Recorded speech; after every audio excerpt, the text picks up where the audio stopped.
नमस्कार, मैं सुरभि और आप देख रहे हैं एक्सप्रेस न्यूज भारत। जयपुर में विद्याधर नगर विधानसभा से कांग्रेस प्रत्याशी सीताराम अग्रवाल ने आज वार्ड 10 में चुनावी कार्यालय का उद्घाटन किया है। इस मौके पर सीताराम अग्रवाल ने कहा कि विद्याधर नगर की जनता मानस बन चुकी है और वो बदलाव चाहती है।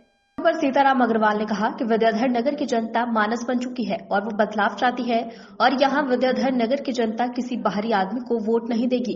अब ये जनता को तय करना है कि जनसेवक चाहिए या महलों में बैठने वाली रानी।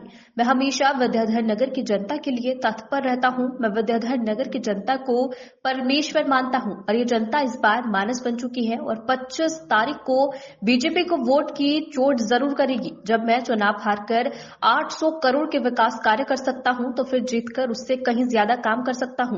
मुझे उम्मीद है कि जनता इस बार जरूर बदलाव करेगी। इस मौके पर विप्र कल्याण बोर्ड के उपाध्यक्ष मंजू शर्मा, वार्ड 10 पार्षद प्रत्याशी एवं कांग्रेस के कार्यकर्ता एवं बड़ी संख्या में विद्याधर नगर की जनता मौजूद रही। सीताराम जी ने आज एक जनसभा को आयोजित किया है और पहले वो प्रत्याशी हैं जो जनता को परमेश्वर मानकर कार्य कर रहे हैं। सर, जनता में तो ये भावना चली गई है कि सीताराम जी इकलौते ऐसे प्रत्याशी हैं कांग्रेस पार्टी से जो हम ही को परमेश्वर मानकर उनकी सेवा कर रहे हैं। तो क्या भावना अभी आपके अंदर आ रही है? क्योंकि अभी आपने संबोधित करते हुए भाषण में भी कहा कि सेवक को चुनिए, सेवक को चुनिए। तो जनता के लिए ये तो साबित हो चुका है कि सीताराम जी एक सेवक है।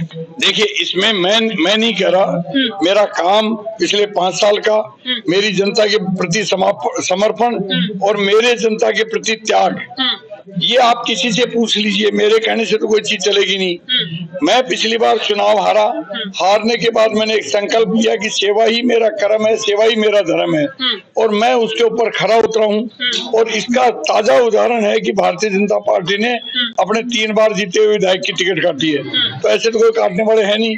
उनके सर्वे में जरूर कोई माइनस पॉइंट आया होगा। और फिर यहाँ पे अपने राजसमंद से सांसद हमारी परम सम्मानीय आदरणीय राजकुमारी जी को उतारा है। तो वो इतने भारी चेहरे को, इतने बड़े चेहरे को लेके आए हैं, तो निश्चित तौर के ऊपर भारतीय जनता पार्टी को कहीं मेरे से खतरा तो है ही है, मेरे काम से खतरा है। इसलिए मैं कहना चाहता हूँ कि अगर मैं सेवक हूँ तो क्या गुनाह किया। मैं तो ये कहता हूँ कि हर आदमी को सेवक बनना चाहिए। इस भारत का कल्याण करना है, इस भारत का उद्धार करना है। तो राजनीति में जब आए जब आप सेवा की भावना लिखें।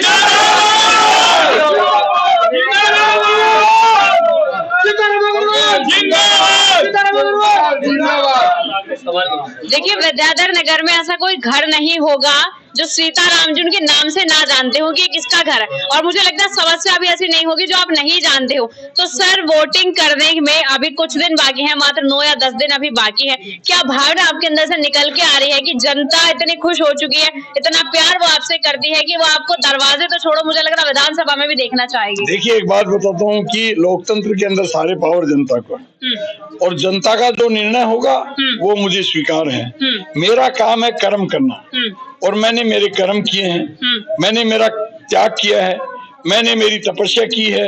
अगर जनता मुझे उचित लगेगी जनता को तो निश्चित तौर पे जनता मुझे आशीर्वाद देगी। मैं जरूर ये कहूंगा कि एक बार अगर जब मैंने हार के इतना काम किया है तो हो सकता है हम विधानसभा में जाकर के आपकी जो सच्ची आवाज है वो हम जनता की आवाज को वहां तक पहुंचा सके।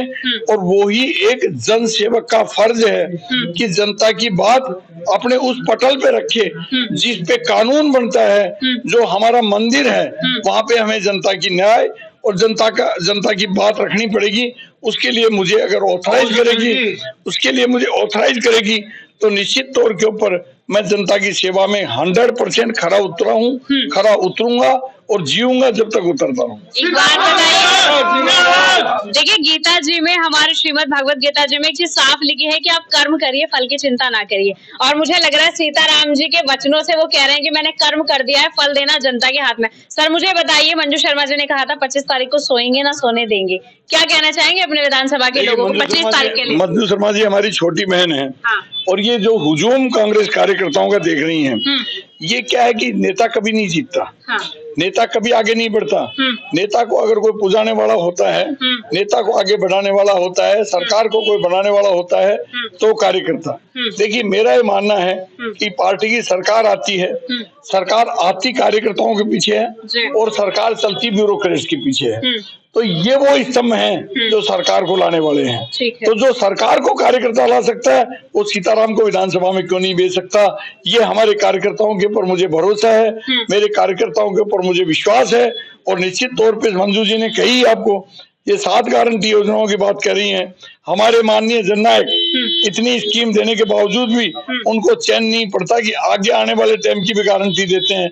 तो ये एक पहला इतिहास होगा पूरे भारत के अंदर, अशोक गहलोत जैसा जननायक मुख्यमंत्री नहीं मिल सकता जो आने वाले टाइम के लिए भी, हमारे भविष्य के लिए भी, और यहाँ तक कि उन्होंने तो मिशन 2030 का विजन भी जारी कर दिया है और उसकी मीटिंगें भी ले ली हैं। तो निश्चित कांग्रेस सरकार रिपीट हो रही है और कांग्रेस सरकार रिपीट हो रही थी। यहाँ ये जनसेवक भी विद्याधर कितनी सीटों के साथ सर? देखिए सरकार बन रही है, सीट तो खैर मैं कोई 156 सरकार हमारी बनने जा रही है।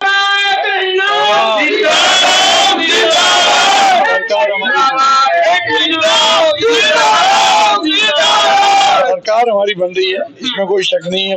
ये मीडिया भी मानती है, जनता भी मानती है। और ये है कि जो हमारा योजना है, जो हमारी जननायक की काम, आज चिरंजीवी योजना की बात कर रहे हैं, हर घर को चिरंजीवी योजना का फायदा मिला है, हर घर को चिरंजीवी योजना का फायदा मिला है, हर आदमी को गैस सिलेंडर का फायदा मिला है, हर आदमी को बिजली का फायदा मिला है। तो मैं कहूंगा कि जो जननायक ने इसकी, आज किसान के बिजली का बिल नहीं आता, किसान क्यों नहीं कांग्रेस को स्वीकार करेगा? आज कर्मचारी ओल्ड पेंशन स्कीम जो इन्होंने दी है, आज कर्मचारियों को भय है कि कहीं बीजेपी आ गई तो ये बंद कर देंगे, क्यों इन्होंने विरोध किया ओल्ड पेंशन स्कीम। तो चिंता मत कीजिए, सरकार भी आएगी और हम भी जीतेंगे। ठीक है। मंजू शर्मा जी 25 तारीख को सोएंगे ना सोने देंगी, तो क्या कहेंगे विद्याधर नगर की जनता पे? सोना नहीं है किसी को। ये सही बात है। सीताराम अग्रवाल जी स्थानीय कार्यकर्ता है और वो पूरे 5 साल जनता की सेवा करी है और 800 करोड़ के जो काम करे हैं, किसी को प्यासा नहीं रखा है, किसी को सड़क विहीन नहीं रखा है।